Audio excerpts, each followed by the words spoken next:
Nah, saya tidak akan menjelaskan tentang sejarah kemerdekaan karena itu sudah segar di ingatan teman-teman, dan teman-teman juga bisa dapatkan di Wikipedia.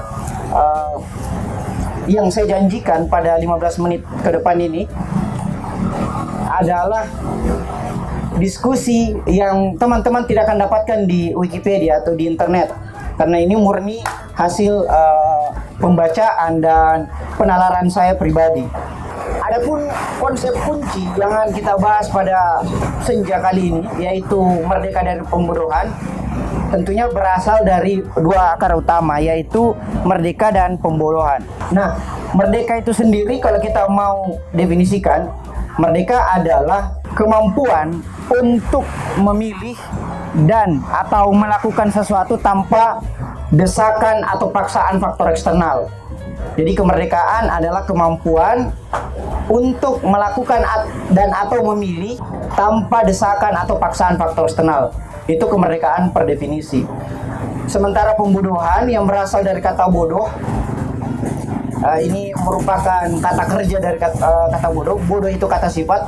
Bodoh itu artinya ketidakmampuan memahami subjek ilmu pengetahuan yang mudah dipahami oleh orang-orang pada umumnya. Jadi kebodohan itu sifatnya sebenarnya subjektif. Mungkin seseorang bodoh dalam matematika atau rendah intelektualitasnya dalam matematika, tapi di saat yang bersamaan dia cerdas dalam linguistik. Sayangnya sistem pendidikan kita itu sangat-sangat tidak merdeka, dalam artian kecerdasan itu diukur dari kemampuannya dalam matematika atau paling banter bahasa Inggris.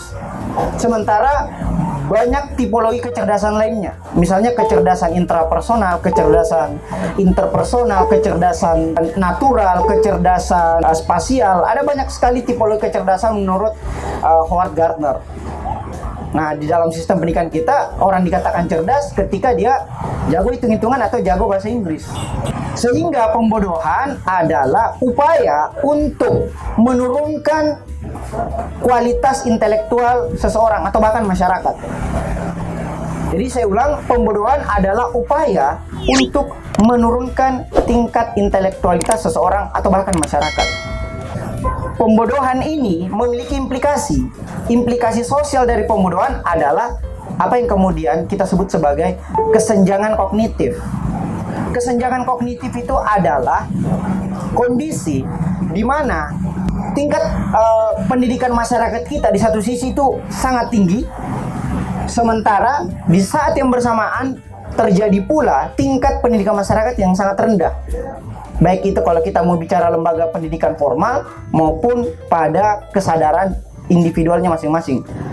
Sehingga pula gampang sekali kita dapati seseorang itu menyebarkan suatu berita hanya karena terkesan pada pendapatnya seorang tertentu.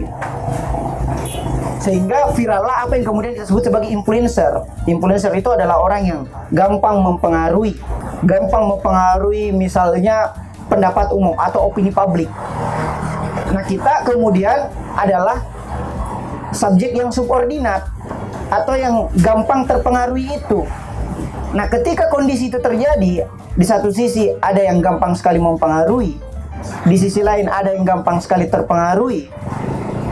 Itulah yang kemudian disebut sebagai kesenjangan kognitif. Karena tidak adanya kemerdekaan setiap insan untuk bisa berpikir secara kritis.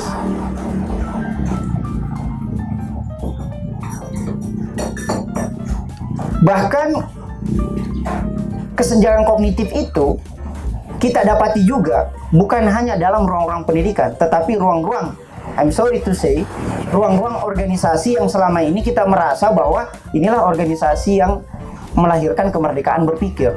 Pembodohan ini atau kesenjangan kognitif ini, kalau saya mau pakai bahasa yang lebih halus, kesenjangan kognitif ini itu bisa dilakukan secara pasif, bisa juga dilakukan secara aktif. Secara aktif itu dilakukan oleh yang pro status quo. Metodenya biasa top down, dari atas ke bawah. Sementara secara pasif ini yang seringkali kita tidak sadari karena sifatnya yang laten atau tersembunyi. Secara pasif itu dilakukan oleh bottom up, yang sayangnya oleh kita-kita semua. Nah, esensi dari pembodohan itu adalah pembiaran.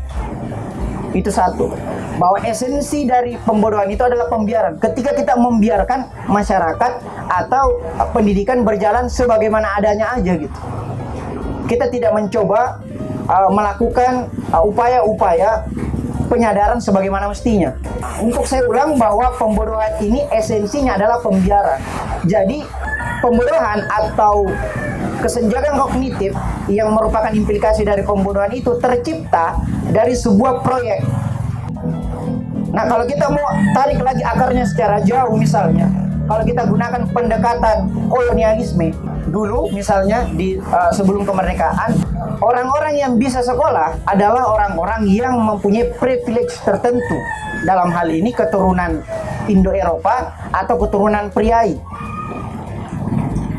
Dulu dalam hukum perdata itu terbagi 3 golongan masyarakat di Indonesia kalau kita pakai Undang-Undang Regeling Racial tahun 1854. Jadi ada orang Eropa, ada orang Asia Timur, dan ada pribumi. Kita adalah warga negara kelas 3, orang pribumi. Nah, orang pribumi tidak punya akses terhadap pendidikan. Itu sejarahnya. Sehingga orang-orang seperti Soekarno lah, Ki Hajar Dewantara yang kemudian melakukan kegiatan-kegiatan penyadaran. Penyadaran kemudian untuk kita bedakan sebagai oposisi biner dari pembodohan. Walaupun tidak semua penyadaran itu datang dari ruang-ruang kelas. Bagaimana kemudian setelah kemerdekaan? Apakah kita juga sudah merdeka dari kebodohan atau merdeka dari pembodohan? Nah, ternyata kita sekarang mengidap apa yang oleh Ania Lomba sebut sebagai pasca kolonialisme. Nah, pasca kolonialisme itu adalah kondisi di mana sudah tidak terjadi penjajahan, tetapi riak-riak dari penjajahan atau bekas-bekas penjajahan masih kita rasakan.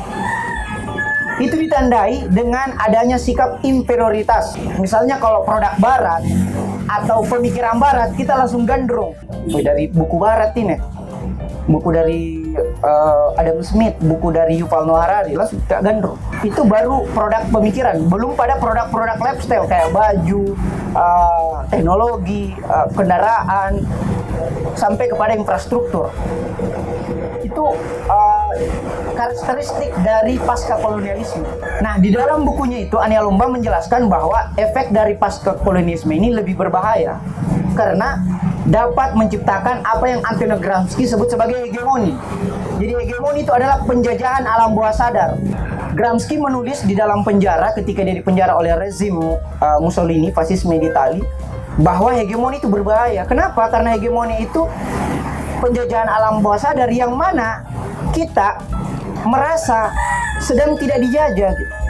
Atau bahkan ketika kita sadar bahwa kita dijajah, kita senang akan keterjajahan tersebut. Itulah yang disebut sebagai penjajahan alam bawah sadar. Contohnya dalam segi-segi kebudayaan tertentu. Contoh bahasa.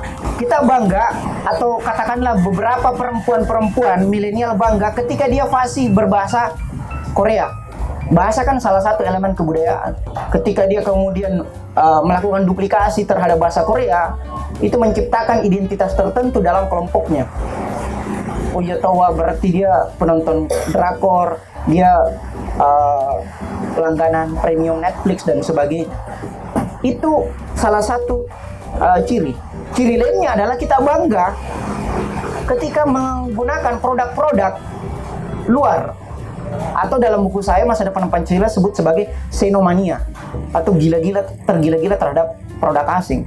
Contohnya misalnya kayak TikTok. TikTok kan kita tahu bahwa itu adalah proyek intelijen dari negara tertentu ya, dalam hal ini Tiongkok. Kita dengan bangganya berlomba-lomba joget di TikTok atau di Instagram dengan fitur terbarunya Reels.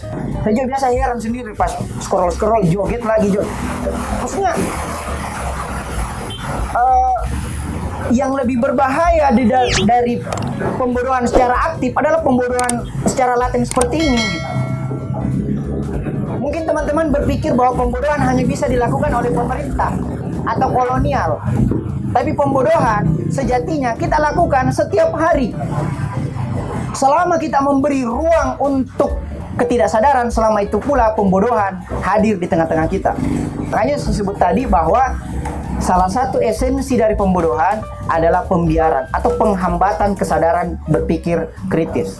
Misalnya pula dalam konteks sekarang ini, kita selalu, misalnya kalau Barat itu kejauhan, kita selalu merasa inferior terhadap Barat dalam artian Jawa, Indonesia bagian Barat. Apa yang laku kira-kira 1 dekade lalu di Barat baru laku sekarang di bagian Timur.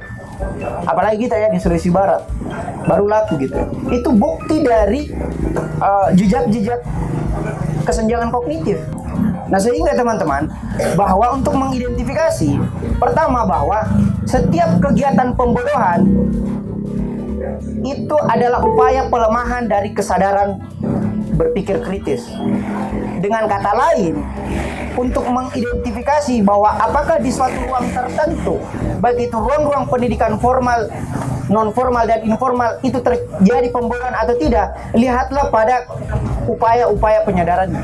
Lihatlah pada upaya apakah berpikir kritis itu diutamakan atau dijadikan mainstream pendidikan atau tidak. Kalau ternyata ada upaya bilang samina wa ta'na moko, mendengar moko saya tertib moko, itu artinya ada upaya-upaya pembodohan di situ. Benih-benih pembodohan sudah mulai terjadi. Karena yakinlah bahwa pembodohan itu bukan berarti kita dilarang belajar, bukan. Bahkan ada pembodohan-pembodohan tertentu yang dibungkus melalui perintah untuk belajar. Saya kasih contoh bahwa belajar kau naik SD yang baik supaya kau dapat SMP yang baik, SMP kau yang baik supaya dapat SMA yang baik, SMA yang baik supaya dapat kampus yang baik, kampus yang baik supaya dapat tempat kerja yang baik. Itu artinya kita belajar hanya untuk terserap oleh tenaga kerja. Sangat-sangat berparadigma industri. Padahal kita belajar untuk memerdekakan pikiran dan masyarakat kita, bukan untuk terserap oleh tenaga kerja. Itu hanya salah satu aspek, dan aspek yang sangat materialistis sekali gitu. Jadi pembodohan harus kita identifikasi dalam setiap ruang-ruang, baik itu di pendidikan formal, pendidikan informal di keluarga kita, maupun pendidikan non formal di lingkungan atau di organisasi kita. Lawan dari pembodohan adalah penyadaran atau upaya untuk berpikir kritis. Sehingga logika harus menjadi kurikulum wajib, baik itu di kampus, di sekolah, atau di organisasi-organisasi kita. Saya lihat teman-teman di MTRI sudah mencanangkan kegiatan ini, pengantar logika dan sebagainya. Mungkin ada yang berpikir, bagaimana di keluarga ada pengajaran logika? Oh, jangan salah. Plato mengatakan bahwa anak-anaklah yang paling filosofis. Kenapa? Karena sejak kecil anak-anak itu, di usia anak-anak, dia sudah mempertanyakan hal-hal yang sifatnya logika, mempertanyakan hal-hal yang sifatnya eksistensial. Misalnya, kemana kakak bu?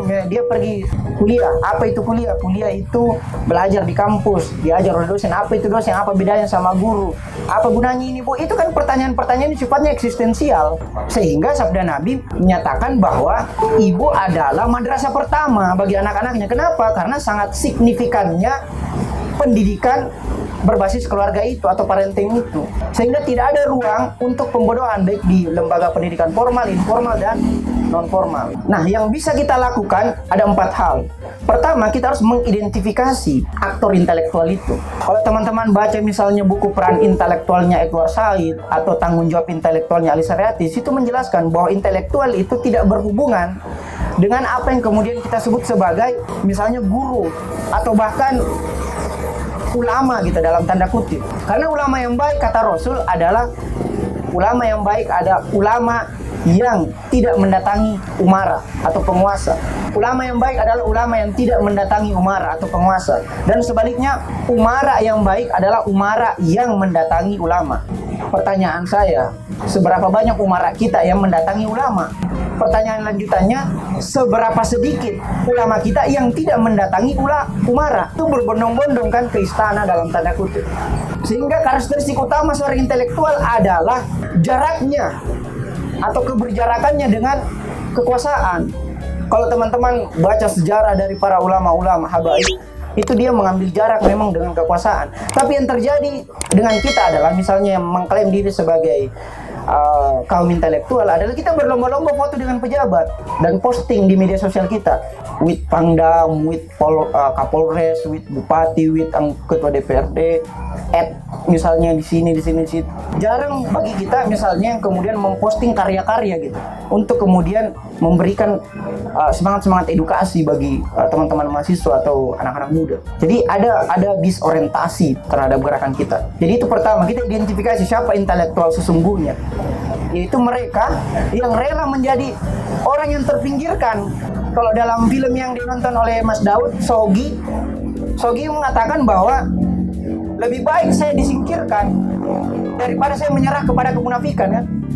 Itu Sogi, sosok intelektual. Dia rela mengambil jarak dengan kekuasaan.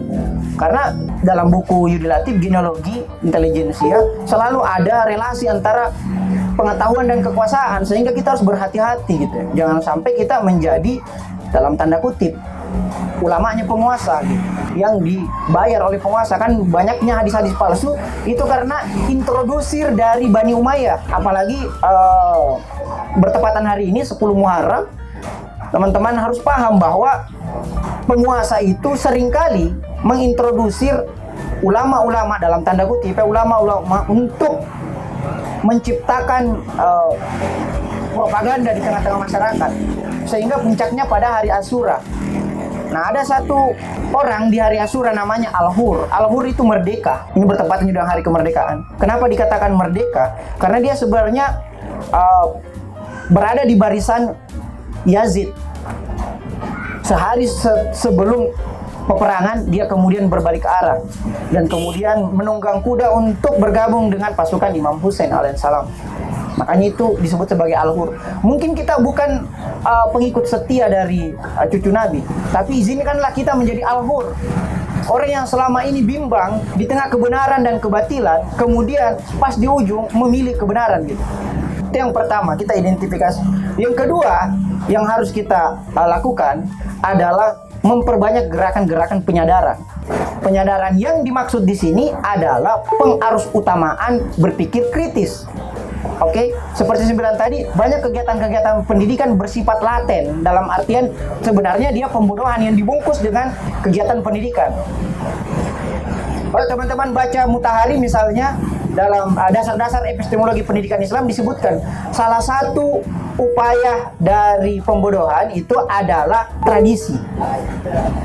Jadi salah satu lawan dari penyadaran adalah tradisi. Jangan bertumpu pada tradisi, jam 7 ke kampus kemudian jam 5 pulang. Bukan. Sama seperti kata Paul Freire dalam politik pendidikan, bahwa membaca itu bukan menabung kata-kata di dalam otak kita. Membaca itu bukan mengkonsumsi pengetahuan. Jangan anggap teman-teman ketika teman-teman sudah membaca dan memposting di IG-nya, di sampingnya buku ada kopi begitu. Jangan anggap itu adalah kegiatan pendidikan. Membaca, kata Paul Freire, adalah reproduksi gagasan-gagasan baru. Sehingga sabda Rasul, merenung 1 detik lebih mulia, atau berpikir 1 detik lebih mulia daripada beribadah seharian. Karena pentingnya reproduksi pengetahuan baru itu. Pernah nggak teman-teman setelah selesai membaca, menutup bacaannya, kemudian berpikir, bagaimana kalau saya lakukan ini, gitu. Itu yang kemudian disebut sebagai reproduksi pengetahuan baru. Dan itu yang perlu dimasifikasi, diperbanyak, supaya lahir lagi terobosan-terobosan baru, bukan tradisi-tradisi aja, tapi lahir adab-adab baru untuk melawan kebiadaban-kebiadaban. Saya kira di sini bukan tempatnya untuk membahas 6 tahap itu lagi gitu. Dikatakan tahap karena tidak bisa kita lompat kepada tahapan selanjutnya ketika kita belum selesai kepada fundamen yang pertama, yaitu berpikir kritis. Nah, yang terjadi kita langsung menyimak, baik itu di SD atau bahkan sampai di S3. Bagaimana kita bisa menentukan neraca pengetahuannya secara epistemologis antara benar dan salah kalau berpikir kritis kita belum diperbaiki gitu. Untuk menentukan benar dan salah, baik dan buruk, itu semua bertumpu pada epistemologi yang dipelajari melalui logika. Potong ulang dulu sistem pendidikan kita. Kita mulai dari berpikir kritis. Dan ini sudah sangat naluriah, sangat fitrawi, karena seperti yang saya bilang tadi, sejak kecil anak-anak sebenarnya sudah mulai berpikir kritis. Itu yang ketiga. Dan yang terakhir adalah kita isi ruang-ruang publik, baik itu luring maupun daring, seperti yang kita jelaskan sekitar 10 hari yang lalu di sini. Dan kita isi lembaga-lembaga pendidikan, baik itu informal, non-formal, dan formal, dengan kegiatan-kegiatan penyadaran. Tidak mesti kaku kegiatan penyadaran itu. Hadirnya misalnya ruang-ruang publik, kafe literasi seperti ini adalah bagian untuk menggalakkan penyadaran itu sebagai antitesa dari pembodohan. Tapi jangan sampai kafe literasi itu bentuknya aja yang kafe gitu. Tetapi yang terjadi, rutinitas di dalamnya yang terjadi adalah kegiatan pembodohan pula. Contoh bermain game dan sebagainya gitu. Atau minimal kalau mau fair, lakukan keadilan gitu. Misalnya kalau teman-teman bermain game 2 jam, iya membacanya juga 2 jam dong. Kalau mau fair gitu. Seperti yang saya jelaskan sekitar 10 hari yang lalu, coba seringkali lihatlah durasi layar. Durasi layar itu untuk menentukan berapa lama Anda mengonsumsi gadget Anda setiap hari. Ternyata ada yang sampai 6 sampai 12 jam gitu. Bayangkan kalau waktu itu setengahnya kita konversi ke dalam kegiatan-kegiatan produktif seperti membaca atau menulis. Kalau teman-teman resensi sudah tahu, saya bahkan boker sekalipun itu membaca. Kenapa? Karena saking pentingnya waktu. Bayangkan teman-teman, kalau teman-teman membaca ketika waktu boker, selama tidak ada lapas-lapas Al-Quran ya di dalam, 15 menit Anda membaca daripada Anda ngayal atau stalking mantan ketika Anda boker. 15 menit dalam satu hari, 15 menit ya, anggaplah satu kali kita boker ya, kan tidak mungkin ada orang boker 10 hari satu hari kan. Anggaplah Anda boker satu hari satu kali, 15 menit aja guys, 15 menit aja Anda boker. Itu artinya dalam 1 bulan itu sudah 450 menit. Karena dalam 10 hari 150 menit, dalam 1 bulan itu 450 menit. 450 menit itu berapa jam? 450 menit itu kurang lebih 7,5 jam. 7,5 jam itu berapa buku yang bisa dihabiskan? Kalau kita kembali lagi kepada teori bahwa 1 halaman 1 menit, yang mana 1 buku itu rata-rata 200 menit, itu artinya ada 2 buku dalam 1 bulan hanya dengan membaca ketika boker. Walaupun ini debatable. Debatable-nya di mana? Karena jangan sampai bawa buku-buku yang ada lapas Al-Qurannya ke dalam toilet. Walaupun ada juga bantahannya bahwa kemanapun kau palingkan wajahmu, disitulah wajah-wajah Allah. Itu artinya tidak ada ruang di dunia ini yang bukan merupakan bagian dari tajalli Allah Subhanahu wa taala kan. Sehingga itu ada HP di tangan kiri, di tangan kanan ada buku.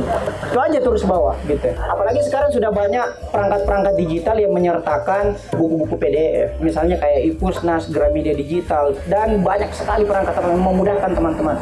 Atau kalau teman-teman juga kesulitan, bagi setelah sholat gitu. Misalnya ada 5 kali sholat setiap hari, 15 menit aja sudah selesai sholat. Setiap hari sudah 75 menit. Jadi untuk mengganti upaya menyimak kita tiap hari 6 jam kan, karena kan kita ini belajar ini jangan pernah merasa bahwa saya sudah tamat S1 mah, S2 mah, S3 mah, atau SMA mah. Jangan pernah merasa tamat, hingga tidak pernah berhenti belajar. Jadi tetap waktu belajar hari itu misalnya 4 sampai 6, 8 jam, dan konversi ke dalam kegiatan-kegiatan produktif seperti membaca dan menulis. Saya kira itu pengantarnya dulu. Terima kasih. Assalamualaikum warahmatullahi wabarakatuh.